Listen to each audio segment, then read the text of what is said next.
Hello and welcome to week 4. The mini lecture for this week will be all about the ePortfolio assignment to give you a better idea of what to expect for that. I'll just do a quick overview so you understand kind of what is going on with that. So the main objective and purpose for the ePortfolio assignment is ePortfolio is a way to better manage your learning in the course and demonstrate different preparedness for your online degree program. As part of that, you are going to develop an ePortfolio, which is a digital collection of evidence that shows your learning journey over time. I'll give you specific details later in this session about what to expect for that.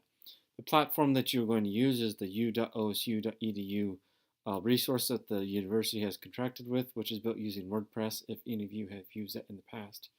It essentially is a way to develop a personal portfolio website, so essentially a website that's live on the internet, using the pages function with WordPress and other things to kind of build and manage your reflections and to be able to share ideas with your classmates.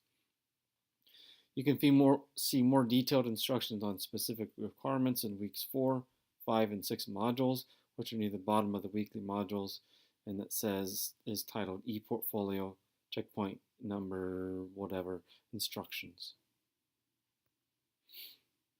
There are several components for this in terms of the pages. One of the pages is an About Me page. Specifically with this, it's going to be a page that will describe both yourself in a personal and professional manner, whatever you feel and you deem necessary. General expectations for that would be one page of your portfolio website, preferably with a picture or two, and as well 3 paragraphs should be expected as a minimum to describe whatever seems appropriate to share. And this should be completed by week 5 or April 3rd. The next component is the topical learning page which are 3 separate pages on 3 different items from the course that you learned.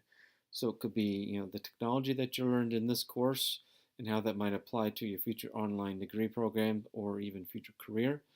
Your reflection papers to describe more details about what those reflection papers are, as well as also attaching those either directly on the page or as attachments, and also academic tips. In terms of specific expectations, somewhere on one of these 3 pages, you must have listed your 5 takeaways from this course. These are points or takeaways about strategies for online success and how you might be able to teach this to futures and to students that might take this class in the future. And then so you need 3 separate pages for this. And then with each of these pages, you will have descriptions for each of these resources that should be provided to describe what these resources are, what these components of your learning describe it, as well as also kind of how you might synthesize some of these resources in items that you included.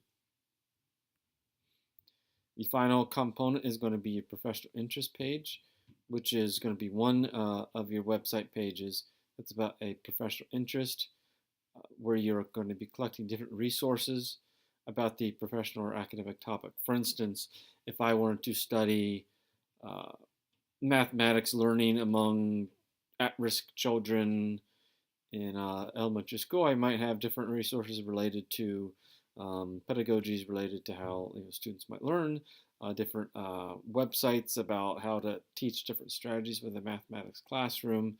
I might provide different videos that gives instructions on a particular topic, or there might be a resource related to some website that might have different details on that, or different journal articles with that. Or I might find a journal article that relates to that particular topic. Whatever your interest might be, whether it becomes from nursing, whether it becomes from engineering, something related to that interests you, that you might include with that. In terms of expectations for this, again, this should be 1 page of your ePortfolio.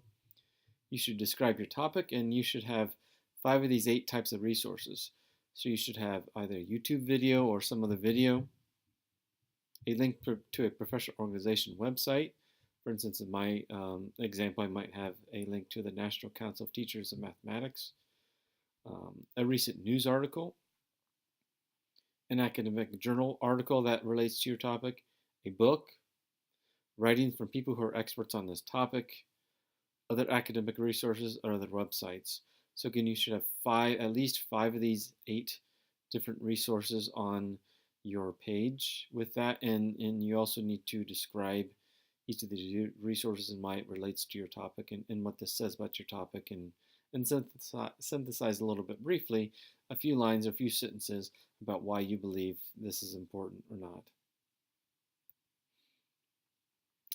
To ensure that you're staying on track, there'll be 3 checkpoints throughout this project, which will start beginning at the end of week 4.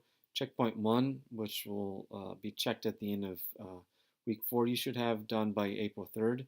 You should have your site created, which part of having you do a blog post from coping strategies during week 2 was so you actually have your u.osu profile created.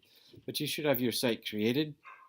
You should set your privacy level to the point where at least I need to be able to see it, but your peers should be able to see it as well.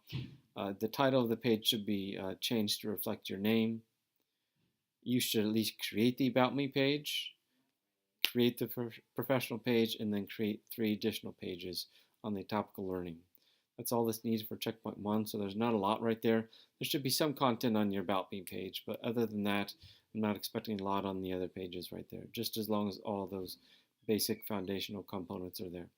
Checkpoint 2, by April 10th at the end of week 5, you should have the About Me page should be complete with whatever photos, pictures you may have on there, as well as also your paragraph describing your professional and personal interests and details that you want to share with your peers. As well, the professional interest page should have the resources embedded on there, and also begin to have some of the resource descriptions on the page as well. And then the topical pages, that's not listed on this slide, sorry about that, but you should at least have those kind of on there. Not expecting a lot with that right now, as long as you at least have those pages there and have some general idea of kind of what you're going to put with that. That'll be fine too. Whether you have some general ideas about, I want to have the reflection pages, technology, this and that. If they're not on 3 separate pages yet, that's probably okay. But as long as there's something's kind of on there, there's some bare bones with that, that'll be good for that. And then the final checkpoint at the end of week 6. I'm not expecting completely finished because that's not the end of the class yet. But the About Me page should already be complete from the previous week.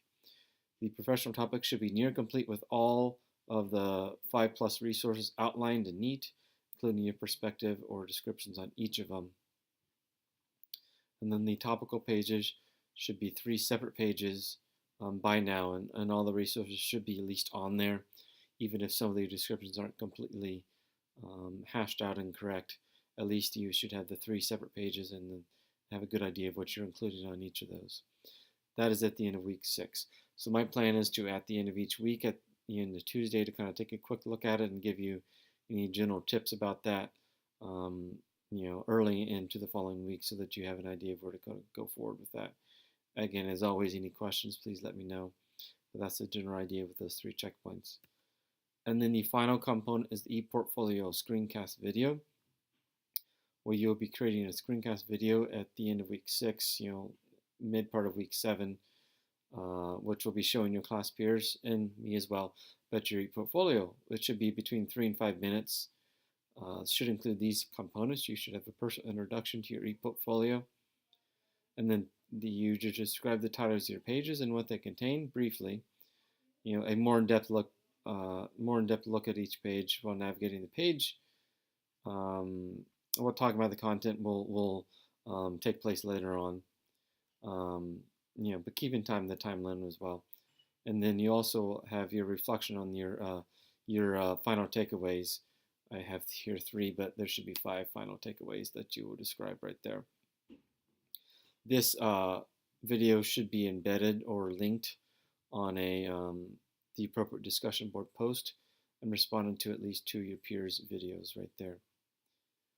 And that will be the components for your eportfolio assignment. So with that's a general overview with that. You can see specific instructions. Once you have your first checkpoint done, you will post that to the appropriate discussion board that is in week 4 that you can kind of see right there. For examples from past classes, you can look on the discussion board that's in week 4 that says ePortfolio checkpoint 1. That'll be opened up, very soon. That you can see different examples of what different ePortfolios might look like, so you can kind of see and get good examples with that. But other than that, that's the main assignment with that. Any questions, you can certainly let me know by email or through the course questions discussion board. Other than that, happy work on that. Bye bye, guys.